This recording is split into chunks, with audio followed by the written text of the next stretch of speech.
Okay, so in 12.17, I have 100 students at De Anza College. 50 take math, 40 take English, 40, 30 take history. Furthermore, 15 take English and math.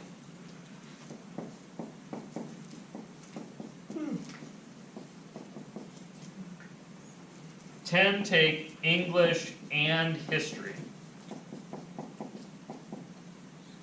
10 take math and history.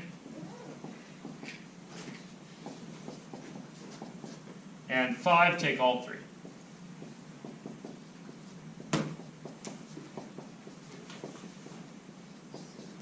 When you're writing like English and math, English and history, is it the top sign? I don't know, dude, that's what it says. It says in here. 10 take math. So 15 take English and math, 10 take English and history, 10 take math and history, 5 take all three. So we'll have to figure it out, I guess. And then it says draw a Venn diagram and determine the following. So in the following it says, the first one is the number of students taking math but not English and not history. Wait, what? I would Says- make the diagram and plug all those in first. So diagram first? Yeah. Good plan. Diagram first. Diagram first? Diagram first. Big diagram.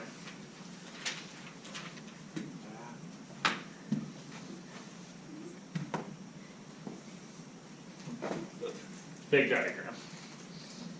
Huge. Huge. You want to do that? Okay. It's huge. Then, how many blobs do I need in my diagram? It's huge. How many what? How many blobs? 3. This is a 3. 3 blobs? Blob. Blob. Oh gosh. Blobs are those. They're crappy blobs, I'm sorry. Failed blob drawing.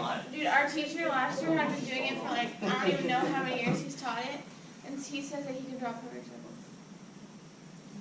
Yeah, I can usually manage. You want to see a perfect Circles circle? earlier were pretty good. But like, That's the good. Venn- They're not circles, they're blobs. Anybody who tells you these are circles is crazy. I'm gonna get a little circle cut out so I can make perfect. Okay. They make a thing for that, it's called a compass. Say. Oh yeah, I forgot about that. Just Okay, circle cut so out. here's my whole blob. Got it. What does my whole diagram represent? What is the sum total students? 100. 100. So there are 100 total students in the whole frickin' giant blob. Yeah, Then, the math blob is which one? the bottom one. The bottom one, why? Biggest Math blob. blob. Because it's the big one. That's a big blob. 50. That's the math blob. 15 Okay? 40 blob is, Right. That's a weird one. That's a upper. that's this weird one. Yeah, that's just- That's Yeah, a English is blob. kind of weird. Call that king blob. Don't tell him I said that. Just kidding, go for it. 40 English. You know what blob that is? Okay, what else? You got 30 people in history. 30 people in history. Yeah, That's the remaining blob. yeah. Okay? So just ballpark, right? 50 plus 40 plus 30 is One something. 120. There's definitely some overlapping going on here, or else there are some Has to anti-students. be. Well, there could be anti-students. Yeah. I don't even know what that looks like. It's like somebody, you put them together with a real student and they evaporate. With an They're eye. not real people. Okay, so I know there's some overlap because there's not 120 students in here.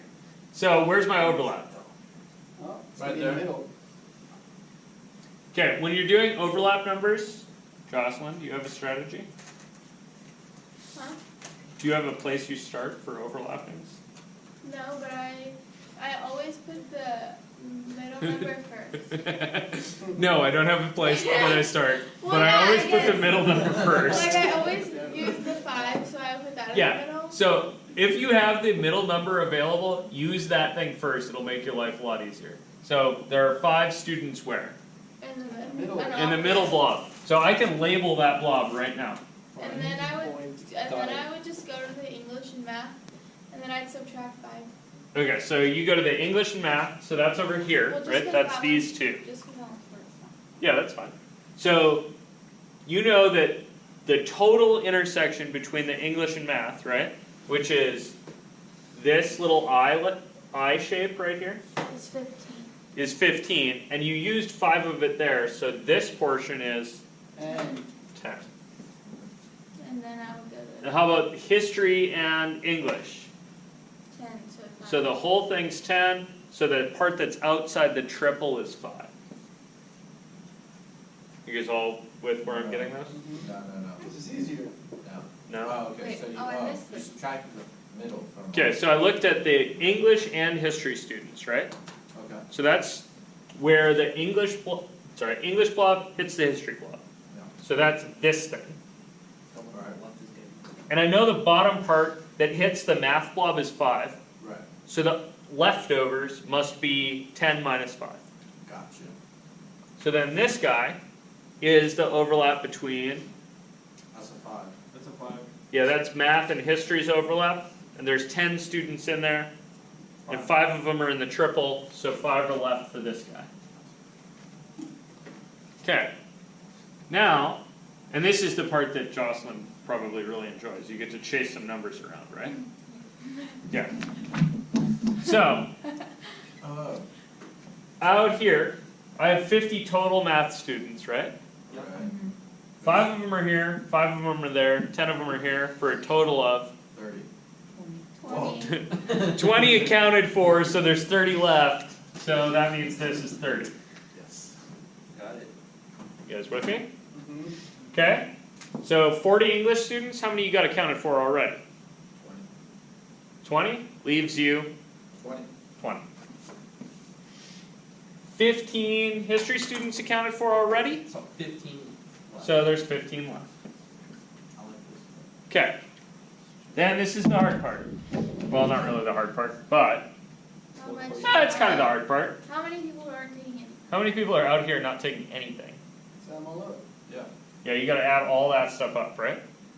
So just careful that you don't double count anything. So when I do this, I like to put a little dot next to what I've counted. 60, 90, 90. So I got 10, 15, 20, 40, 50, 60, 90.